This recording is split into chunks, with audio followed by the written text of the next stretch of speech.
Ahora sí. Listo, entonces.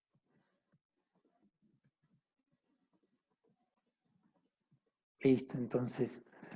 Pues bueno, del capítulo 1, ¿qué es la introducción? ¿Qué es la neumática? ¿Qué es la hidroneumática? Componentes del aire.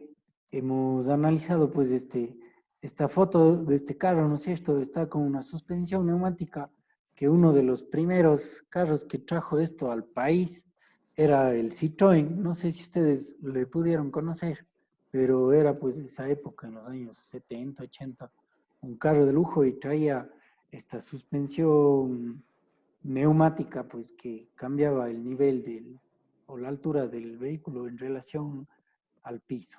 Y por eso le he puesto esa figura. Y los temas que hemos tratado, pues propiedades del aire, ecuación de los gases, volumen del aire comprimido, el tratamiento. Y con eso, pues analizamos un poco de conceptos de neumática o qué es la neumática. Si nos vamos a los inicios, pues la neumática venía del concepto de neuma, ¿no es cierto?, que significa alma, y pues como esas épocas donde recién se vio la utilidad del viento o del aire, se analizó, creían que era un alma porque no se puede ver. Entonces, si el viento puede mover los molinos, los veleros, pues y ahora en la actualidad estas torres eólicas para generación de energía, pues tenían esa visión, ese concepto que como no se le puede ver al aire, es el concepto de alma y neuma. Y pues ahí les he puesto algunas fotos sobre en qué aplicaban. Y ahí pues algunas ventajas de la neumática, que lo importante y dentro de los factores de seguridad que han analizado ustedes, ¿no es cierto?, es que no es explosivo, que tiene una velocidad elevada, los cambios de temperatura no altera mucho las prestaciones, ¿no es cierto? Si bien va a cambiar la temperatura del aire, cambiará la presión del aire, pero como ustedes vieron, la unidad de mantenimiento o los secadores del aire, pues nos van a ayudar para tener una mejor calidad de aire para utilizarlo. El bajo costo de componentes, pues bueno, se refiere a los componentes que se utilizan. No son complicados ni muy costosos, pero si ustedes analizan, ¿no es cierto?, si vamos a utilizar electricidad para los motores neumáticos, pues ahí ya viene un rubro significativo, ¿no es cierto? Si es que pasaría o tuviéramos muchos encendidos al día de ese compresor. Y en el caso de que sea otro tipo de compresor, pónganse que funcione con, con un motor de gasolina también. Entonces ahí implica ya los costos, el aumento del gasto. Y como ven, la mecánica es simple. Si tenemos el compresor, sabemos que un compresor es muy sencillo, si es al menos de pistón, muy sencillo de usar, muy sencillo de arreglar, de dar el mantenimiento. Esas son las ventajas que vamos a tener dentro de los sistemas neumáticos. Y una de las importantes es la velocidad con la que podemos actuar o con la que se va a actuar el sistema. En los buses necesitaríamos, pues, o en los carros pesados para el freno, es importante que sea rápido la acción del frenado, ¿no es cierto? ¿Qué opina?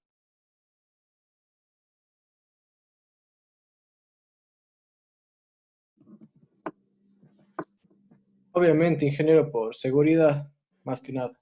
Por seguridad, ¿no es cierto? Entonces, si fuera muy lento esto, pues no nos va a servir el freno. ¿Qué sucede? Al pisar el pedal del freno, ¿qué hacemos? ¿Quitamos aire o metemos aire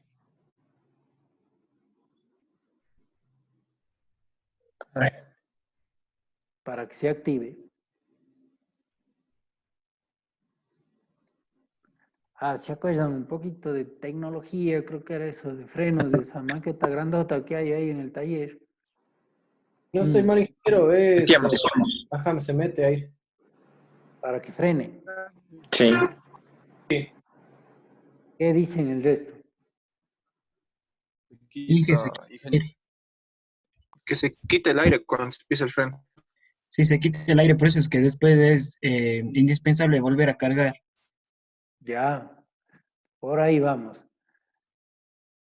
¿Qué otra opinión tienen de eso? ¿Se quita o se mete? ¿Qué dice señor Carrion que le veo pensativo? No me acuerdo, ingeniero, si era de ese, cuando, es que creo que era con el freno de mano, que usted, si se llenaba con presión, se liberaba el freno de mano. Y de ahí el freno normal era con sección a presión. Sección a presión. Ujú.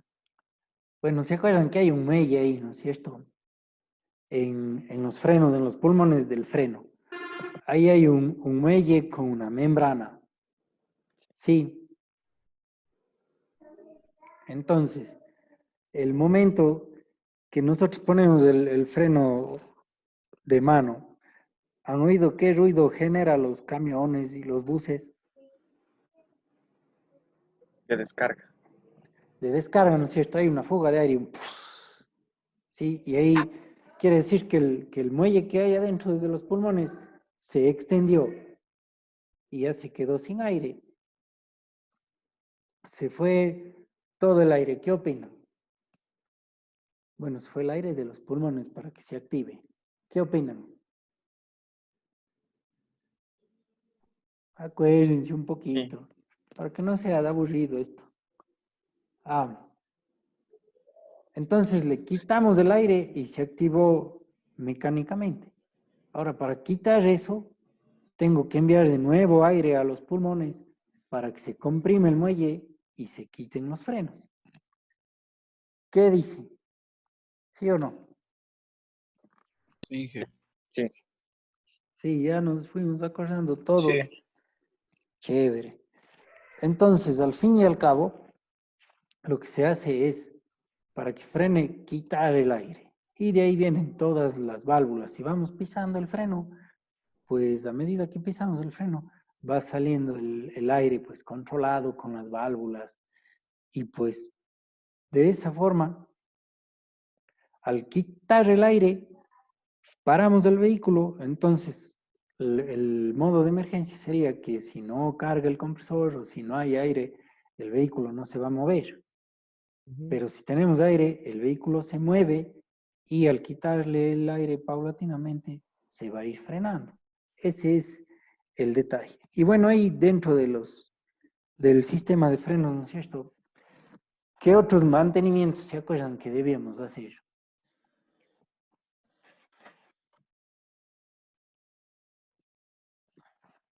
Pues bueno, Purgar. purgar el aire para sacar lo que se condensó de agua, ¿no es cierto? Del tanque. Sí. Sí. Y en el compresor, Revisar la válvula FRL. ¿ya qué hace esa válvula? Válvula, filtradora, lubricadora y reguladora. Ya. Chévere, entonces. Tenemos que mantener el compresor de aire, ¿no es cierto? Estas válvulas que regulan la presión, el caudal que va hacia los frenos. Y pues quitarle el agua condensada. Entonces, si ven, uno de esas utilidades son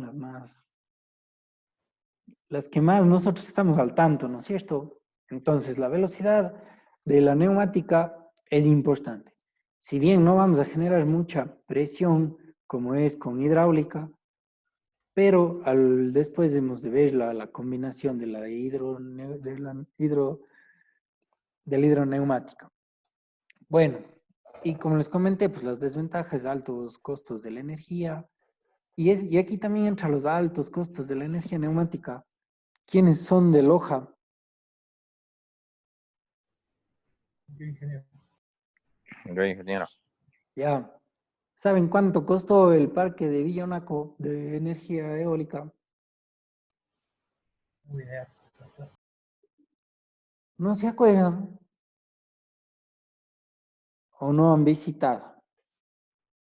Sí, pero no sé cuánto. Sí. ¿Cuántas torres hay ahí? ¿O cuántas? 11. 11. 11. 11. Sí, 11 tenían proyección hasta 14, me parece. ¿Cuánto creen que cuesta una de esas turbinas? No, 100.000, 150.000, no sé. Por ahí. Solo la turbina, pues puesta ahí de pie, vale $1.000.000. Solo la turbina. Y por 11, pues ya están $11.000.000. Y de ahí hay que hacer el resto de instalaciones de cómo absorber la energía, de poner la base o la estación eléctrica, y todo eso encarece los costos. Entonces, de ahí viene más o menos esto de los altos costos de la energía neumática. Si bien esta energía o generación de electricidad mediante energía eólica es beneficioso al medio ambiente, no genera tanta producción de electricidad como lo hacen las hidroeléctricas. Entonces, fíjense, estamos hablando de dos fluidos, ¿no es cierto? El uno es agua y el otro aire para generar electricidad, y cada uno tiene sus ventajas y desventajas. Que, bueno, pues la hidroeléctrica tendrá su mayor impacto ambiental, pero podemos generar mayor electricidad. Y la eólica, pues menor impacto ambiental y genera menor electricidad. Y ahí, para instalar, pónganse el parque este de Villonaco, se necesita más estudios y mayor tiempo de análisis que para poner una hidroeléctrica.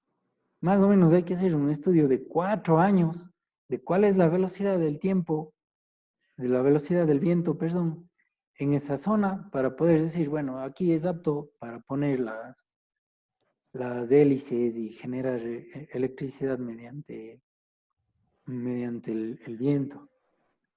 Y mientras que la hidroeléctrica, pues ya ven ahí un lugar donde tengamos un afluente fluvial o un río, pues y le cercan y le emposan el agua, pues y después le hacen caer. Ese es el detalle. Y menor rendimiento por posibles fugas, que es lo de fugas de aire. Pues si hay fugas de aire, hay menor cantidad de aire y pérdidas de presión. ¿Estamos? ¿Tienen alguna pregunta hasta ahí? No, Inge. Las diapositivas sí se ven. Sí, ingeniero. Sí. Chévere, chévere. Si tienen algún comentario, me interrumpen nomás y ahí vamos conversando. Verán que ya de esto hicimos una lectura y vamos a ir analizando medio rápido. Y aquí les presento pues una gráfica de la preparación del aire. Como ustedes ya leyeron, pues tenemos el compresor de aire pues de seguro que es mediante pistones, que va a estar con un motor eléctrico, que el aire que admita pues le irá comprimiendo y le va a llevar hasta el tanque. Y en el tanque pues tenemos en la parte 7 la purga de la condensación del aire, pues efectivamente no va a entrar aire totalmente seco al tanque, pues ahí en el compresor va a haber algunas impurezas, restos de aceite que van a ir directamente hacia el tanque. Entonces eso hay que sacar para evitar que se vaya al sistema que tenemos a nuestra derecha, al sistema. Entonces, si vemos aquí 9, que es el secador de aire refrigerado, pues bueno, aquí vamos a secar el aire, quitarle la mayor cantidad de humedad que tengamos y cambiarle la temperatura. ¿Por qué cambiar la temperatura? Porque un aire más frío es mejor para trabajarlo, pues. Está más compacto o tenemos una mejor calidad de aire. ¿De dónde va a venir caliente? Pues del compresor. Si gira el compresor, como hay fricción ahí, el aire va a absorber algo de ese calor. Como hay aire caliente, pues necesitamos refrigerar. Y luego pasará al punto 10, que son los filtros o la unidad de mantenimiento. Como vimos en una de las últimas lecturas, o la penúltima lectura, si no estoy mal. Bueno, la última lectura, si no lo hicieron, no importa. Vamos a comentarle un poco. La unidad de mantenimiento, ¿qué es lo que hace? pues va a filtrar de nuevo el aire que salió seco y más frío, lo va a filtrar, luego va a regular la presión de aire que queremos y si es que es necesario, lubricará algún componente o un útil que esté después. Sí, y de ahí pues pasará a los útiles que vamos a utilizar, las herramientas neumáticas, rachas, martillos y cualquier otro implemento que nos genere movimiento y beneficio mecánico. Entonces, en esta parte de la utilización, pues tenemos la unidad de acondicionamiento del aire que puede depender para cada útil que necesitamos, ¿sí? ¿Qué características del aire debería tener? Por ejemplo, si necesitamos el aire para pintar un vehículo, deberá tener una cierta filtración de partículas, tendrá que estar lo más seco posible. Pero si vamos a utilizar ese aire para implementos odontológicos, ese aire deberá ser de mejor calidad para que no dañe los útiles odontológicos y para que no tenga olor, para que no afecte al paciente. Entonces, este punto 3, la unidad de acondicionamiento del aire, también es importante. Puede ser que regule la presión, puede ser que filtre, que lubrique y que elimine olores. Y de ahí pues ya pasa a los útiles, ¿no es cierto? Aquí tenemos la válvula 4 y un pistón aquí. Ese es el detalle de la preparación del aire. Entonces, lo importante es secarlo, enfriarlo, regular la presión, filtrar nuevamente y pues si es que es necesario, lubricantes. Y aquí pues veamos un ejemplo ahora de hidráulica que es ciertamente parecido. Pero algunas aplicaciones, por ejemplo, esta parte de hidráulica ya no sería útil para los odontólogos, ¿no es cierto? Porque no necesitan presión, ellos necesitan más bien que los taladros y las pulidoras pues funcionen rápidamente. Y hablemos un poco entonces de la hidráulica. Como vemos aquí, pues vamos a comandar este pistón mediante la hidráulica y para la hidráulica necesariamente necesitamos una bomba. Esa bomba pues va a generar un caudal y con la válvula reguladora de presión, una presión. Para eso necesitamos utilizar un fluido que viene a ser pues aceite hidráulico del depósito, tengo que abastecer a la bomba y ese fluido debe estar en la capacidad de llenar todos los circuitos que vamos a utilizar para que no exista aire. Como ustedes saben, pues si entra aire en un circuito hidráulico ya no funciona bien.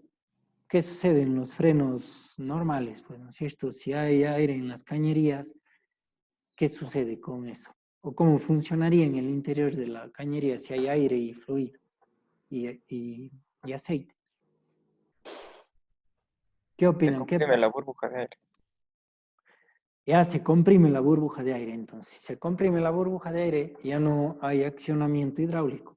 Y por eso es que los frenos no funcionan, que el pedal se va a fondo. Esos detalles son importantes.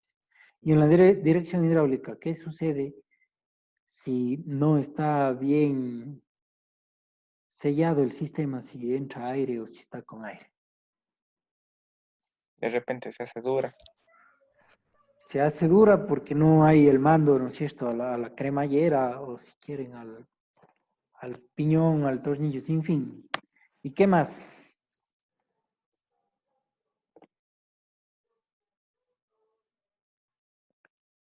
¿Qué han visto que ha pasado cuando hay aire en la dirección hidráulica? O ya están tan modernos que solo hacen electroasistida. Ah, no. Se espuma ¿cómo es? Ya se espuma el aceite y Aceite. eso puede ser por efectos de temperatura y que hay burbujas de aire que están saliendo. Pero otro punto importante es el ruido. Si hay aire en el Ruido. sistema, va a generar ruido en una bomba. Suena bzz, como que absorbe aceite y luego aire y genera ese ruido. Ya han de ver, o si tienen algún vehículo que esté por ahí maluco y sonando la bomba, es porque está con aire el sistema. O ya se dañó la bomba de la dirección. Sí, entonces esos son algunos ejemplos y es importante analizar las ventajas. Pues la maquinaria pesada, los tractocamiones, los equipos camineros, pues utilizan la hidráulica para sus útiles, ¿no es cierto? Una volqueta, pues para alzar la volqueta, bajar la volqueta, tiene que ser un pistón, un cilindro hidráulico.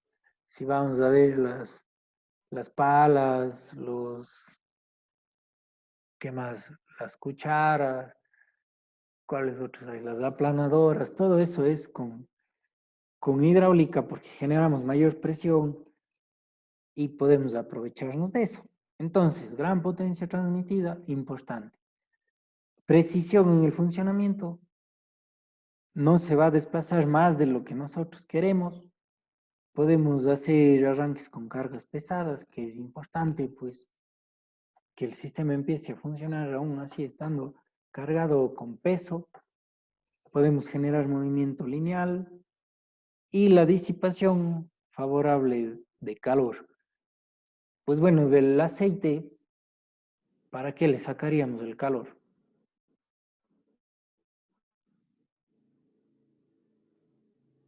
¿Qué dice? Para que su densidad siga siendo la misma, Inge. Ya, muy bien, la densidad, se conserva la densidad. ¿Y qué más?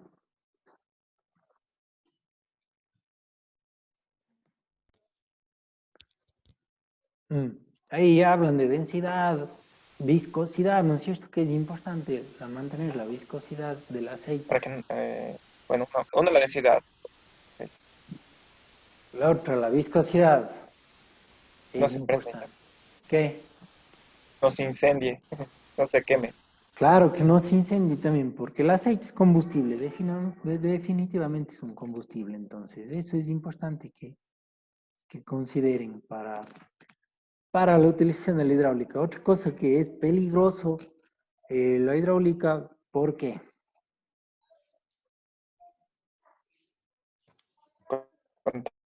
Contaminación. Perdón, se trabó. Niveles de contaminación. Ya es contaminante, es peligroso para el medio ambiente y para el hombre también. Pero otra cosa, si estamos hablando de altas presiones, si se revienta una manguera o si se activa algún elemento de esos, podemos nosotros sufrir daños. Eso también es importante a considerar. Bueno, entonces, polución del ambiente, importante. El aceite absorbe mayor suciedad, es un hecho, por el fluido que lleva, pues, ¿no es cierto? Por el tipo de fluido que es aceitoso, podemos usar excesivas presiones y los cambios de viscosidad. Entonces, aquí tienen, pues, algunas aplicaciones. Les he puesto la dirección hidráulica y que ahora es, pues, de electrohidráulicas. Hay unos, ¿no es cierto? ¿Alguien ha visto esas?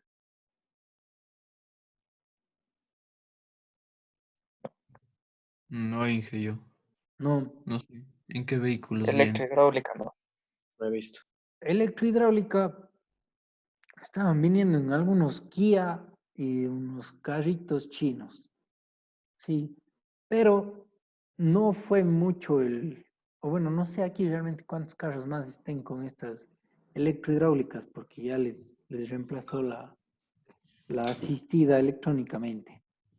Pero hay unos carritos chinos, Kia también me parece que trajo con este tipo de dirección. Y pues la foto del medio, ¿no es cierto? ¿Qué les hace acuerdo?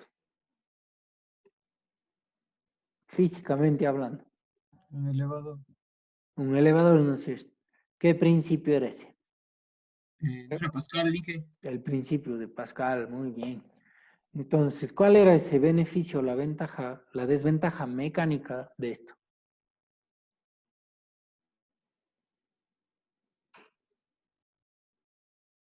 ¿Se acuerdan? Pues nosotros si usamos una gata o una gata hidráulica, pues obviamente, o un elevador, ¿cuál es la desventaja que tenemos?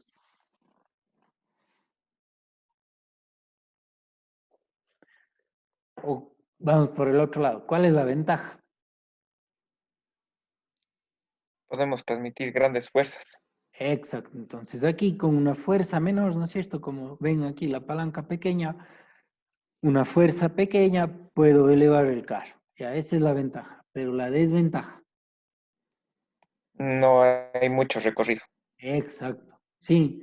Irán se acordando, todos verán que esto leímos y pues física 2 yo les di esto en física 2 o no les di yo física 2.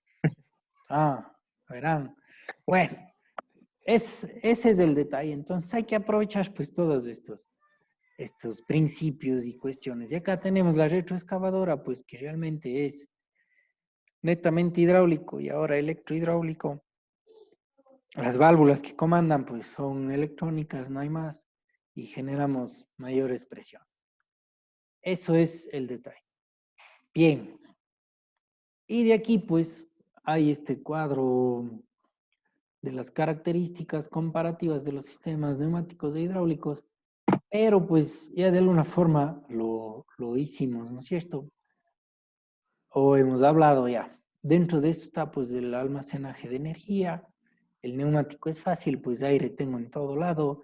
El hidráulico es limitado, pues si estoy en el campo y necesito arreglar alguna retroexcavadora o algún equipo caminero, pues tengo que andar jalado el tanque de aceite, mangueras, acoples. Y eso es una buena fuente de trabajo, les diré, si nos dedicamos al equipo caminero. Es un trabajo bien pesado, pero es bien remunerado. Ese es el detalle. Entonces vamos a tener la transmisión de energía, ¿no es cierto? Que más o menos va igual, pero los cambios son en velocidades, ¿no es cierto? Caudal de aire. Sí, de ahí podemos tener todos los movimientos con los dos tipos, sí. Las fuerzas en la neumática es limitado, mientras que en la hidráulica es mayor. El movimiento giratorio pues se va a dar en los dos casos. La estabilidad pues el aire se comprime, ¿no es cierto? El aceite no se va a comprimir. Y las fuerzas que vamos a generar pues ya vimos es totalmente mayor a de la hidráulica. Estamos. Más o menos hemos hecho un análisis neumático e hidráulico. Ahora, centrémonos exclusivamente en la neumática. Sí. Bueno, como ya leímos, pues, y esto debemos acordarnos, el componente del aire, pues tenemos 21% de oxígeno, 78% de nitrógeno, y de otros gases o gases nobles, pues argón y otros del 1%. Espero que la calidad de aire ahora con esta cuarentena pues haya mejorado y no tengamos otros contaminantes. Sí, como más cantidad de CO2, de NOx, que también es parte del aire que estaría dentro de estos otros gases, pero en menor porcentaje.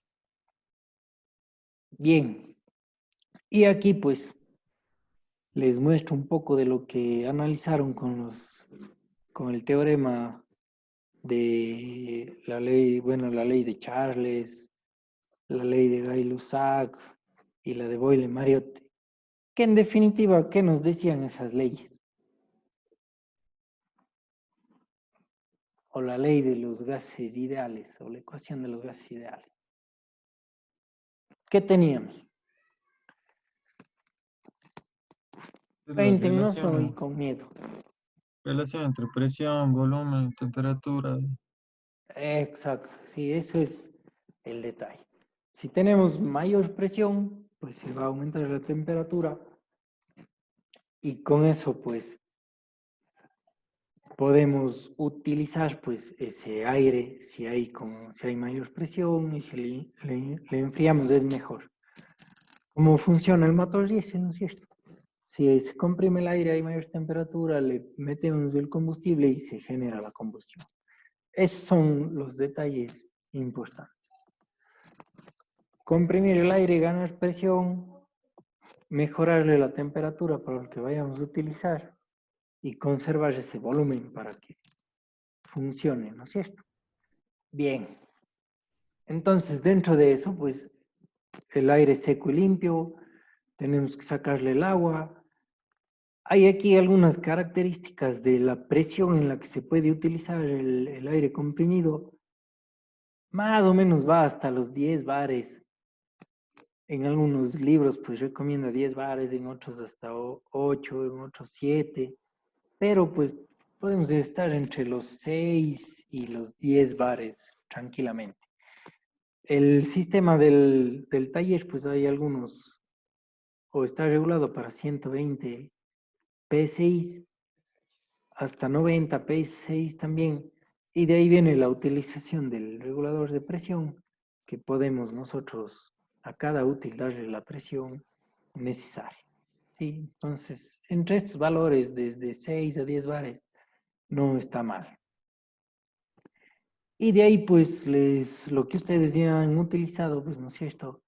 La pistola neumática, que hay un martillo neumático, que pues en algunos casos estas pistolas neumáticas tienen que ser lubricadas con el flujo de aire.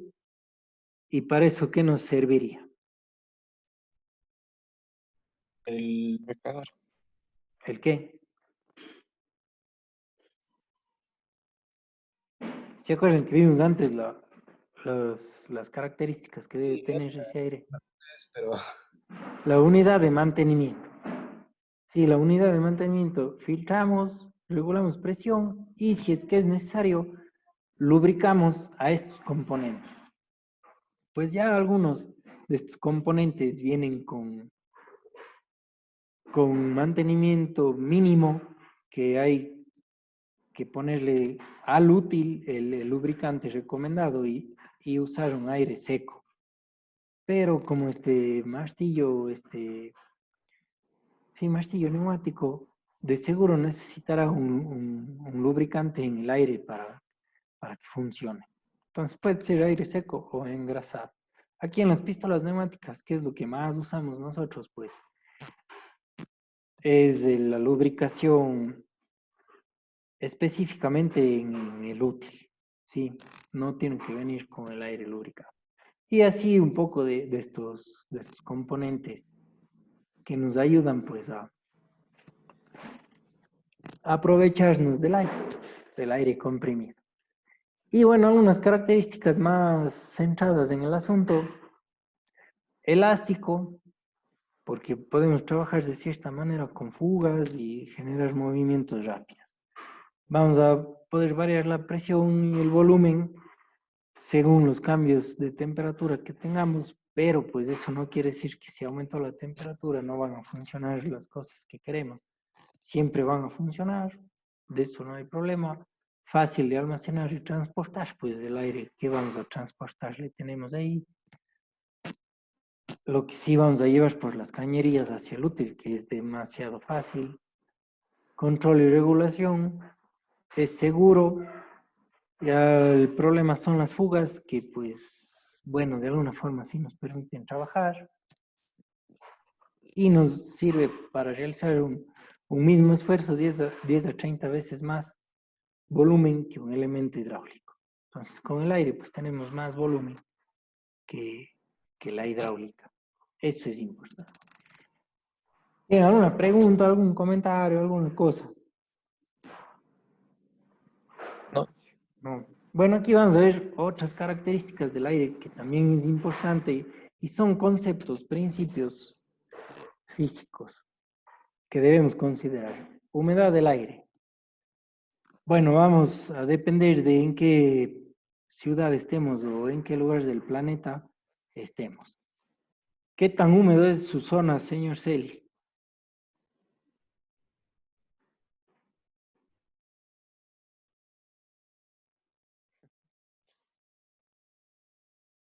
¿Qué dice el señor Celi? Ese fue, creo. Ah, Sí no, está. ahí está.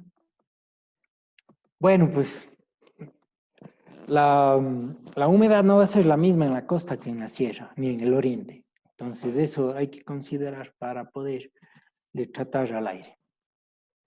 Si analizamos entonces, la humedad del aire va a depender de la humedad atmosférica, metros sobre el nivel del mar, ¿sí? Depende de la temperatura a la que estemos en ese lugar.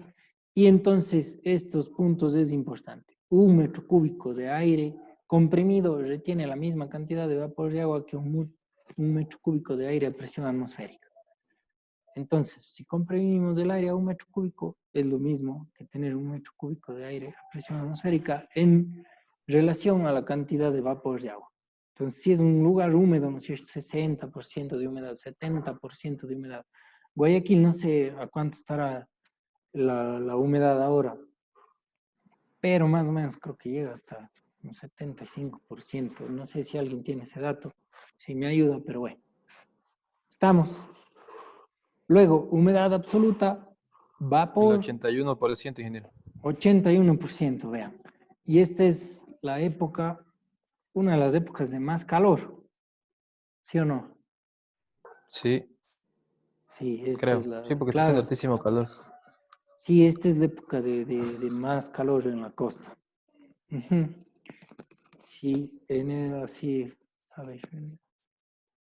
Sí, justamente abril y marzo. Marzo, abril, sí.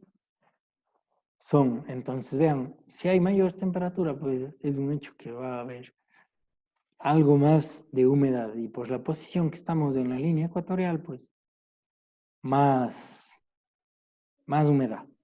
Bien. Y con eso, pues podemos analizar la humedad absoluta, que es la cantidad de vapor de agua en 1 metro cúbico de aire.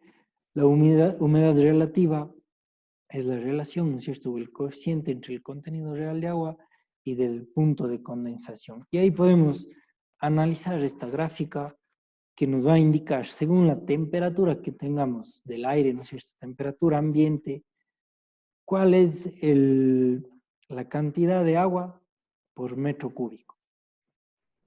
Entonces, fíjense, nosotros más o menos estaremos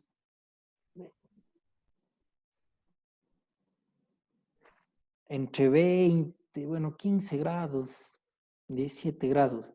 Entonces, fíjense, si nos ubicamos en esta parte, ¿no es cierto?, entre 10 y 20, vamos a tener que nuestro aire llegará a tener 10 gramos de agua por metro cúbico. Si aumentaría la temperatura, Guayaquil de seguro debe estar ahorita. ¿En cuánto está usted, señor Celi? En Santa Rosa es, ¿no es cierto? Sí, ¿qué la temperatura me dijo? Sí, 30 grados. en 30 grados. Sí. Entonces, fíjense, estaremos por acá y llegaremos alrededor de unos 35 gramos de agua por metro cúbico de aire. Entonces, esta gráfica, importante que la comprendamos para ver los puntos de condensación, la cantidad de agua por metro cúbico de aire. Por lo general estaremos entre 0 y 50 grados Celsius, ¿no es cierto?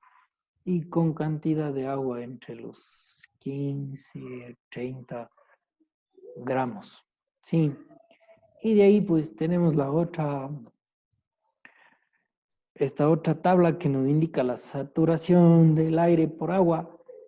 Y de igual manera podemos nosotros considerar la temperatura aquí a 15 grados. Fíjense, tenemos gramos metros cúbicos estandarizados, 1376 para los útiles, ¿no es cierto?, para poderle utilizar en el aire comprimido. Y si analizamos atmosférico, pues va a ser un poco menor, en 13.04 gramos por metro cúbico atmosférico. Entonces, en estas tablas, pues podemos basarnos la temperatura y la cantidad de agua que puede existir en el aire que estamos analizando. Y de aquí una fórmula que nos va a servir para calcular la humedad relativa. Como ustedes saben, pues la humedad es en porcentaje y aquí esta multiplicación por 100 es para tener porcentaje. Entonces, humedad relativa, contenido real de agua para la cantidad de saturación. Entonces, podemos analizar de esta gráfica de acá, pues el contenido real de agua y la cantidad de saturación que podemos tener. Eso multiplicado por 100, pues nos va a dar una humedad relativa. Sí. Y estos son conceptos y cosas, pues, que, perdón, nos van a servir para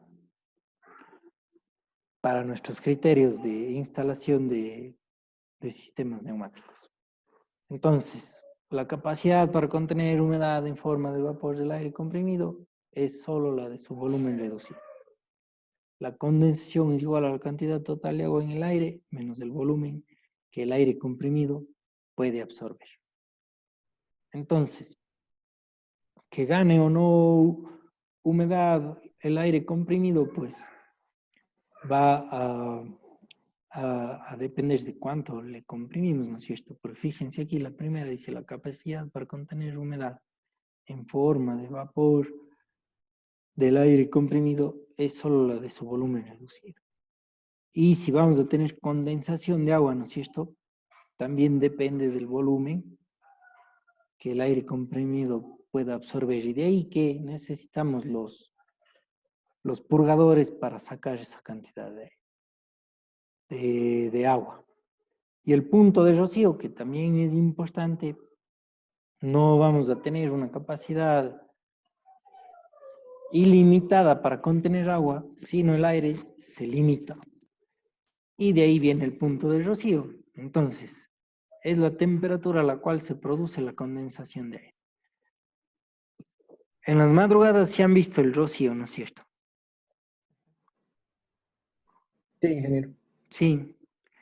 Entonces, eso se genera por un cambio en la capacidad de contener agua del aire. Entonces, en la naturaleza, ese aire que ya está muy saturado con agua, hay un cambio de temperatura y se condensa y se genera el punto de rocío. Sí, entonces es la temperatura a la cual se produce la condensación del aire. Y pues determina una temperatura a la cual el aire llega a su punto de saturación. Entonces, no se producen condensaciones si la temperatura del aire se mantiene por encima del punto de rocío. Si está por encima del punto de rocío no va a haber condensación de agua. Y si el punto de rocío bajo, el aire es muy seco y de buena calidad, ¿no es cierto? Entonces, si no hay cambios bruscos de temperatura y de humedad, pues el punto de rocío va a ser mejor. Y si hay puntos de rocío elevados, son aires con altas humedades. Pues son aires relativamente bastante húmedos. Ese es el detalle. Entonces, tenemos humedad relativa, humedad absoluta y puntos de rocío que son partes para considerar. Sí. Y aquí otros puntos, pues que realmente es teoría. Humedad relativa menor al 100%, aire fresco. El punto de rocío será inferior a la temperatura real de ambiente. Si tienen humedad al 100%, el aire estará saturado. Y fíjense, el punto de rocío coincidirá con la temperatura real de ambiente considerado. Y la humedad al 100%, pero contenido fase líquida en suspensión, tenemos la neblina o las nieblas. Y el punto de rocío será superior a la temperatura real del ambiente considerada. Entonces, para quienes hemos estado pues en neblinas y esas cosas, es esto. Humedad del aire que pues se generó, que está al 100% en fase líquida y se generó la neblina. Ese es el detalle de esta parte de humedades relativas. Y es puros conceptos y puro dato nomás para nosotros poder considerar y hacer los cálculos. Sí, bien. Entonces, ya mismo acabamos esta parte, ¿no es cierto? Sí, ya mismo acabamos.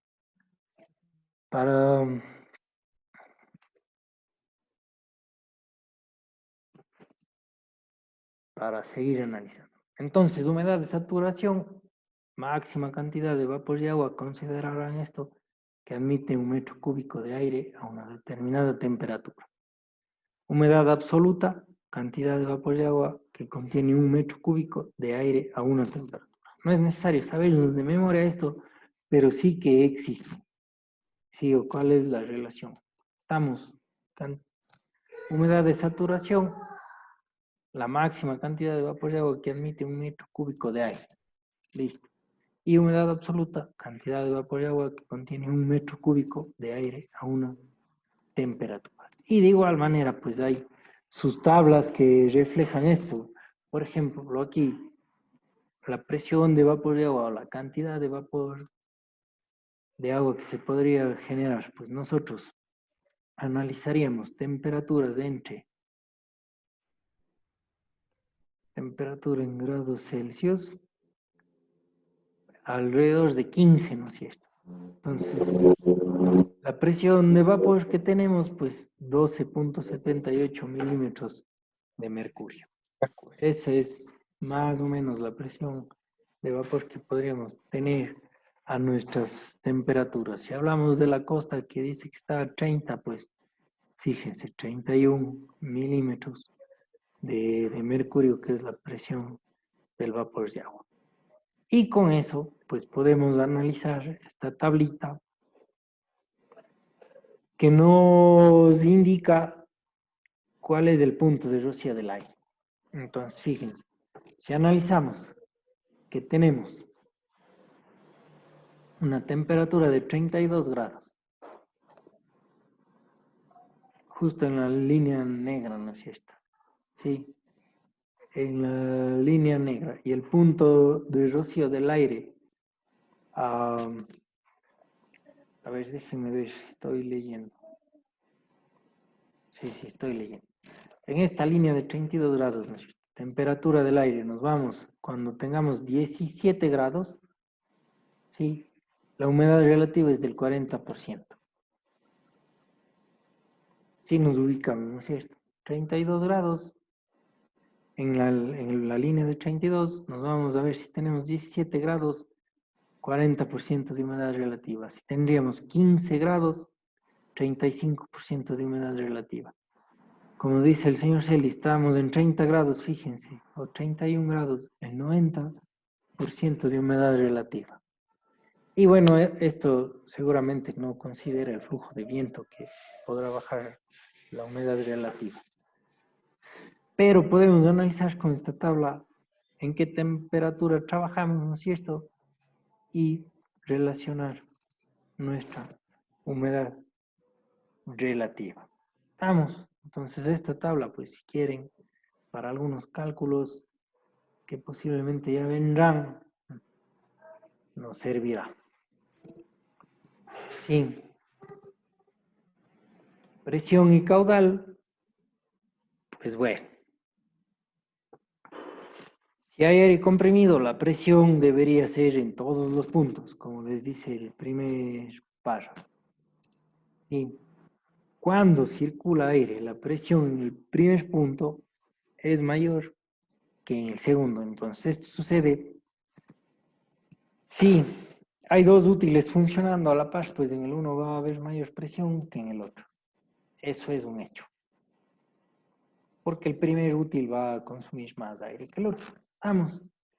Y luego, pues esa presión y caudal va a depender pues de la presión que nosotros le demos un inicio. Si es 120 psi, pues debemos satisfacer a útiles de 90 psi. El caudal de aire que circula pues será suficiente para que esos útiles se desplacen. Recordarán que estos útiles son de movimiento rápido, ¿sí? Y luego de la resistencia que tengamos a que se mueva el aire.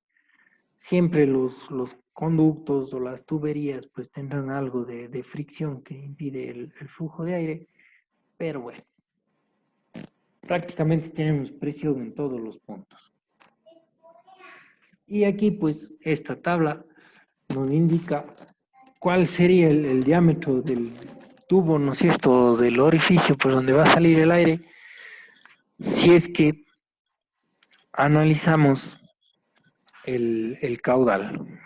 Entonces, fíjense, si tenemos caudales alrededor de 60 litros por minuto, ¿no es cierto?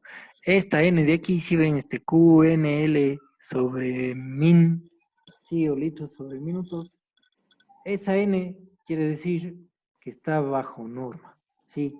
¿Qué es esta N para las mediciones de flujo de aire, ¿sí? Basados en las normas? ¿Estamos? Y pues bueno, entonces va a haber un caudal, si analizamos un caudal de 60, ¿no es cierto?, litros por minuto, y tenemos bajas presiones, que estaría en el eje de las 10 las presiones, fíjense, hay un valor de 1 bar, baja presión, y 60 litros por minuto. Esta línea que nos divide nos indica que hay un flujo sónico, que puede estar funcionando esto con la velocidad del sonido. Sí, a eso se refiere este flujo sónico. Y vean, si vamos aumentando el caudal y la presión, pues va aumentando este flujo sónico, para luego llegar a valores ya de velocidad subsónica. Todo esto considerando que es 1 milímetro cuadrado del diámetro del tubo. Entonces el diámetro del tubo va a influir bastante en la velocidad del aire. ¿Sí? Entonces vean, podemos aumentar nosotros la velocidad 100 litros por minuto a tener mayores presiones. Por ejemplo, como la de 8 bares, ¿no es cierto? Entonces me iría esta línea de aquí, ¿sí? Y estoy dentro de... ¿qué velocidad les dije? 100, ¿sí? O caudal, perdón. Sí, de siempre. 100 en 8, ¿no es cierto? Entonces, fíjense acá en 100 y en 8, pues estaremos en un flujo subsónico. Entonces, la velocidad va a estar menor, ¿no es cierto?, que la del sonido en este diámetro de tubo. ¿Estamos? Y así les he explicado un poco la teoría que hemos visto. No sé si tienen alguna pregunta sobre esta parte de la materia. No, está todo bien. Comprende un poco, ¿no es cierto?, alguna cosa. Sí. ¿Qué me cuentan? ¿Tienen algún dato? Creo que no, Inge. Creo que todo está bien. Está bien, sí. Ya nos hemos cansado un poquito. Bueno, ya estamos casi 1 hora aquí, sí. Bueno, si tienen alguna pregunta, me avisan. Y bueno, ahora cambiaron un poco las disposiciones de cómo llevar estas aulas virtuales, entonces voy a proceder a tomar lista para llevar el seguimiento de que todos hayan llegado. Creo que estamos 29. Voy a compartir de nuevo la pantalla para poder...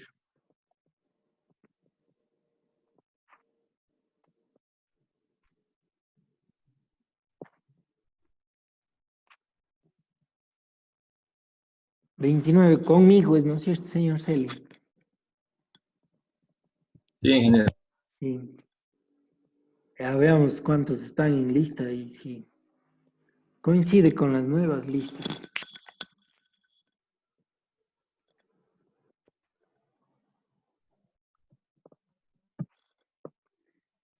...30 deberían estar, entonces me faltan 2, pero bueno, vamos anotando. Irán respondiendo lo más rápido que puedan, por favor. Aguirre Jaramillo. Presente. Andrade Ortega. Presente. Apolo Naranjo. Presente. Carrión Pineda. Presente. Celi Vera. Chimbo Pañi. Presente. Crespo Quesada. Presente. Luchitán Amerchán. Presente. Gómez Tobar, Presente. Hidrobo Plaza,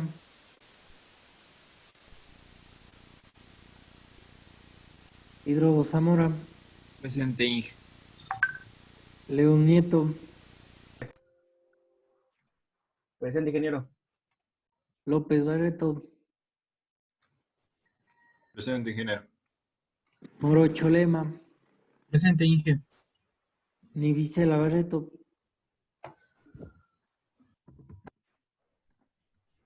Nivicela, ¿qué pasa?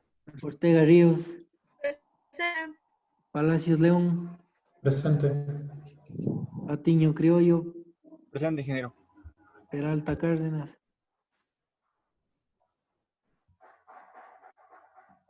Pilco Ramón, Presente. Pulgarín Patiño, Presente, Inge. Roa Reynoso, Presente, ingeniero. Rodríguez León, Presente, ingeniero. Rosero López, Presente, Inge. Seraquives Uquilanda, Presente, Inge. Serrano Arias, Presente, Inge. Sigüencia Loja, Presente. Bele Puchamora, Zapata, Presente, ingeniero. Zúñiga Vaca. Presente, ingeniero. Muy bien. Hidrobo presente, Hidrobo Plaza, haciendo, estoy con problemas del internet que se va y viene y se desconectó del Zoom. Se va y viene. Sí. Eso ¿A estaba qué hora ahí. se desconectó del Zoom? Casi reciencito se fue. Hace unos 5 minutos. Ay, ay, ay. Bueno, ya si Sí. se desconectan del Zoom, ya le corregí, señor Hidrobo. Ya, De gracias, igual entonces. manera están las diapositivas y todo, ¿sí? Para que... Ingeniero, para buena que- pregunta. Dígame. Sobre el cuestionario número 4, aquí dice que se abre hoy día y se cierra hoy día mismo. Sí. Tienen que ir a leer de aquí en la hora que les queda. Tienen que ir a leer. ¿Qué opinan? Bueno, esa era una de las actividades que quería hacerles ahora en este tiempo. Pero bueno, ya estamos una hora y hemos recibido la clase. Voy a modificar la fecha para el viernes. Y nos reunimos de nuevo el viernes. Y ya deben tener listo el cuestionario. Ya. Chévere. Estamos, Ya. sí. Ahora yo no sé cómo serán las evaluaciones, pero ya nos han de dar alguna indicación, creo, esta semana, y les comentaré cómo hacemos. Pero si no han hecho las lecturas, por favor, hagan las lecturas, revisen las diapositivas para seguir comentando aquí y evitar de que esto solo yo sea una indicación de datos, sino ir conversando, ver qué sucede, hacerlo más ameno. ¿Estamos? Sí. Sí. Listo, sí. ¿Tienen algún otro comentario? No. Ay, No. todo está muy bien. Chévere. Entonces, nos vemos el viernes a las 4. Sí, ahora vamos a hacer ya Ingeniero. clases lunes y viernes en los horarios normales. ¿Listo? Listo, ingeniero. Ya, Inge, muchas Hecho. gracias. Páseme. Nos vemos. Listo, gracias, hasta luego. Ingeniero.